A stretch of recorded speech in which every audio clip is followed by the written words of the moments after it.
கனகாலத்துக்கு யாழ்ப்பாணம் வந்து சந்தோஷம், உங்களை சந்தித்த சந்தோஷம். முக்கியமாக வந்து அதுதான் இந்த நாங்கள் 3 விஷயம் இன்றைக்கு கதைக்கலாம்னு பிளான் பண்ணாங்க.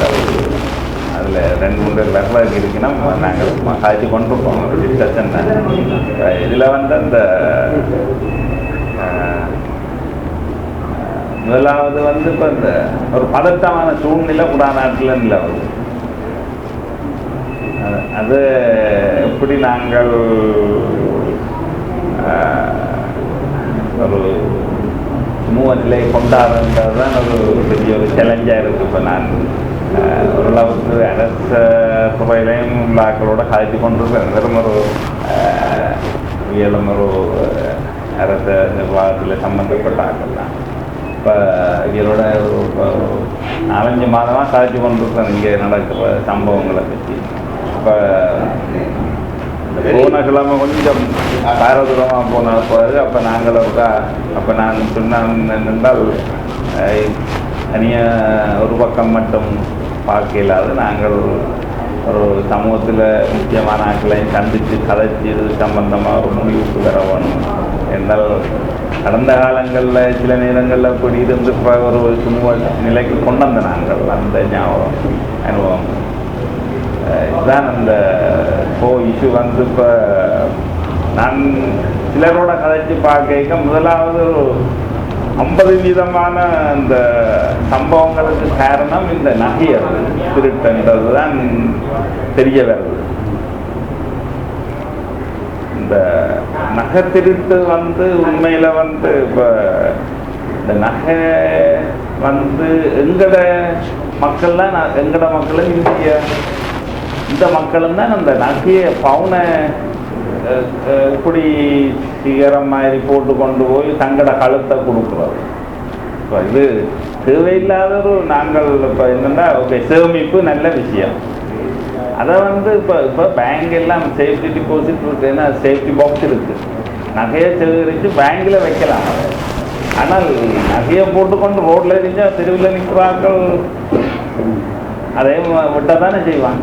அவனுக்கு வழி இல்லை, அவனுக்கு சாப்பிட வழி இல்லைன்னா அவன் விட்ட தான் செய்வான். முதலாவது இந்த மக்கள் மத்தியில் ஒரு விழிப்புணர்வை கொண்டோணும் என்னண்டா. இப்போ இது இங்கே மட்டும் இல்லை, நான் பார்த்தது இப்போ இந்த சண்டை முடிஞ்ச நாடுகள் இருக்கு தானே. இப்போ ஈஸ்ட் திமோரை எடுத்துக்கொண்டாலும் எரிட்ரியா எடுத்துக்கொண்டாலும் மற்ற நாடுகள்லையும் இந்த கொள்ளை களவண்டது இருக்குது, இப்போவும் இருக்குது.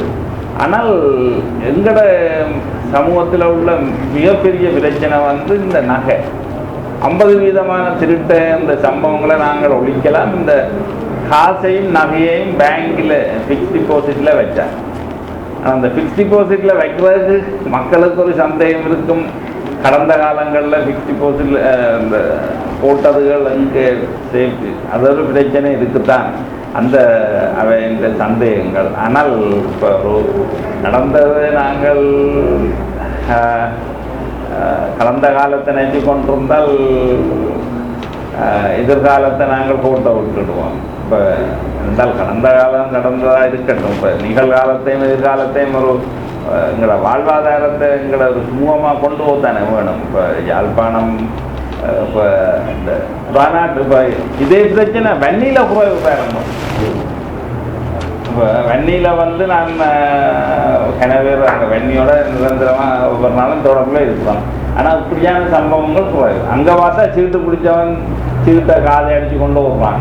அது கோடிக்கணக்கில், அது வித்தியாசமான கொள்ளை. இப்போ இந்த பிரச்சனை வந்து நாங்கள் இந்த எங்கட மக்கள்கிட்ட கொண்டு போய் அந்த சரியான ஒரு செய்தியை கொண்டு போய் கொடுக்கணும். என்னென்னா நீங்கள் நகையையும் பணத்தையும் கொண்டு போய் சேஃப்டி இப்போ அது ஒரு மிக முக்கியமாக நினைக்கிறேன். இப்போ ஏதாவது அவைக்கு கல்யாணம் என்று சொன்னால் அல்லது திருவிழா என்று சொன்னால் அந்த நேரம் மட்டும் ஒரு 1 or 2 days எடுத்து பாவச்சு போட்டு கொண்டு போய் திருப்பி வைக்கிற மாதிரி இருக்கும். அல்லாட்டால் இந்த நாங்கள் இப்படித்தான் கஷ்டப்பட்டாலும் ஒரு 50% மேலான இந்த களவு கொள்ளையே நிப்பாட்டினாங்க. இப்போ இது இப்போ என்னென்னால் இப்போ மற்ற பக்கங்களில் உள்ள பிரச்சனைகளை தீர்க்கிறதுக்கு முதல் இது ஒரு சிம்பிள், இப்போ ஒரு சுகமான வழி. அப்போ இது முதலாவது கட்டமாக இதை இந்த விழிப்புணர்வு எப்படி கொண்டாடுறது நாங்கள் எங்களை இப்போ சமூகத்தில் இப்போ முன்னுக்கு இதுகளை முன்னெடுத்து சொல்ல வேணுமே. இப்போ மீடியாவுகளும் பார்த்தால் இப்படியான கருத்துக்களை முன்வைக்கிறத விட்டுட்டு இப்போ நான் பேப்பர்களில் விடவும் பார்க்கையில் இப்போ இப்படியான ஒரு கருத்து, ஓகே நகையை கொண்டு போய் பேங்கில் வையுங்கோ, டிபாசிட்டில் வையுங்கோ, கொள்ள களவுகளை குறைக்கலாம். இப்போ அதொரு நாங்கள் ஒரு சீரியஸாக இப்போ அதை எப்படி மக்களுக்கு கொண்டு வர இப்போ கொண்டு ஒரு மீடியா கூட கொண்டு போகணும். அல்லது இப்போ கிராம சேவகர்கள் அவையெல்லாம் கூப்பிட்டு எல்லாரையும் சந்திச்சு அல்லது ஒரு துண்டு பிரசுரங்கள் ஊடாக இந்த நகையை வீட்டில் இருக்கக்கூடாது.